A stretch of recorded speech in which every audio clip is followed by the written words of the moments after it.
চলো বন্ধুরা, চলে এলাম আবার তোমাদের কাছে একটা রেসিপি নিয়ে। জানি না কি হবে। এতে তেজপাতা, তারপরে শুকনো লঙ্কা, তারপরে গোটা গরম মশলা, গোটা জিরে ফোড়নে দিয়েছি, তারপরে আদা বাটা, জিরে বাটা, হলুদ গুঁড়ো, কাশ্মীরি লঙ্কা গুঁড়ো দিয়ে এই কষাচ্ছি। আর এদিকে দেখো যে পটল, এদিকে মুগ ডালের বড়া। এটা ভেজেছি হচ্ছে তোমার মুগ ডাল, তার মধ্যে একটু আদা বাটা, একটু জিরে বাটা, একটু গরম মশলা গুঁড়ো আমার, আর তোমার একটু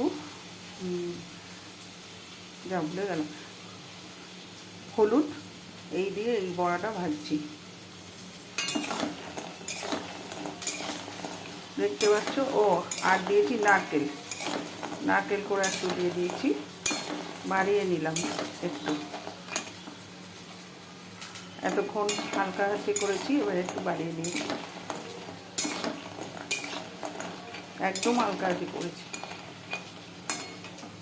চলো এদিকে মশলাটা আবার পুড়বে নাকি দেখি, বলা তো যায় না, পুড়তেও পারে।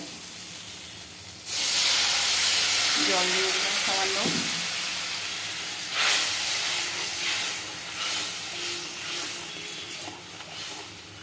এবারে দিয়ে দেবো এই যে আলু,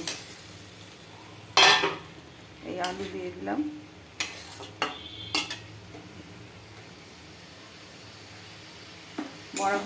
বড়াগুলো ভাজা হয়ে গেছে লাল লাল করে।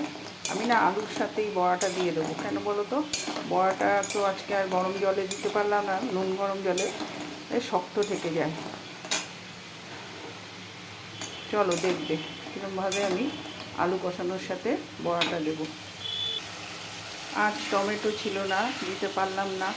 টমেটো ছাড়া একদম, কাল বাজারে আনতে, টমেটো আনতে একটা জানে একটা জিনিস আনে না, এরকম করে তো। টমেটোটা নেই, একদমই নেই। সামান্য থাকলেও ঘষে দিয়ে দেবো, সেটাও নেই। চলো এবার এরকম এটা দিয়ে দিচ্ছি।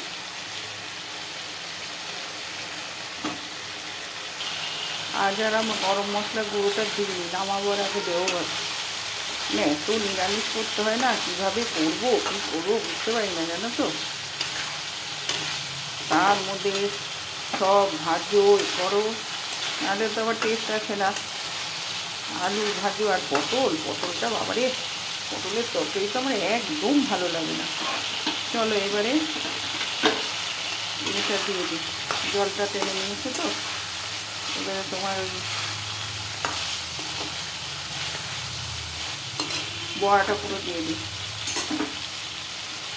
এই দেখো পুরো বড়াটা দিয়ে দিলাম, যেটুকু তেল আছে সেটুকুও দিয়ে দিলাম। এবারে এর সাথে একটু কষাবো বড়াটা দিয়ে, তারপরে জলটা দিয়ে দেবো। এইবারে এই যে এগুলো জলটা রেখেছিলাম সেটা দিচ্ছি আগে।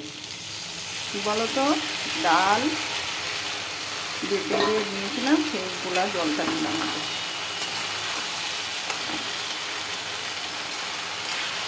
কোনোদিন দিই না, আজকে যেহেতু নারকেল ছিল ওটার মধ্যে, ওই জন্যে মিষ্টি থেকে দিয়ে দিলাম।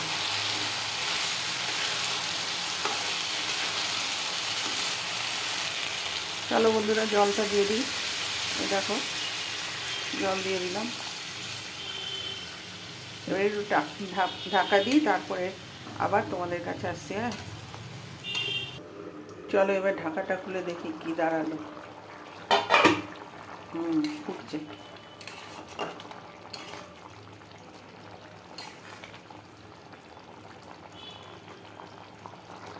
চলো এবারে এটা দিয়ে দিই, পটলটা। বিশাল বড় হলো তো ভিডিওটা, ওই জন্য পটলটা একটু তাড়াতাড়ি দিয়ে তোমাদের সাথে শেয়ার করে টাটা বাই বাই করে দিই। এটা আমার এক দিদিভাই আছে, বলে খুব টাটা বাই বাই। আমি ওনার ভিডিও খুব দেখি, ওনাকে আমি খুব সাপোর্ট করি, ভীষণ সাপোর্ট করি। চলো বন্ধুরা টাটা। আবার কোনো একটা রেসিপি বা গল্প বা খাওয়া যাই হোক নিয়ে তোমাদের কাছে আবার চলে আসছি। এটা বিশাল বড় হয়েছে, পারলে অল্প অল্প করে ভালোবাসা দিও, কারণ বেশি দিতে গেলে চিন্তা করতে হবে।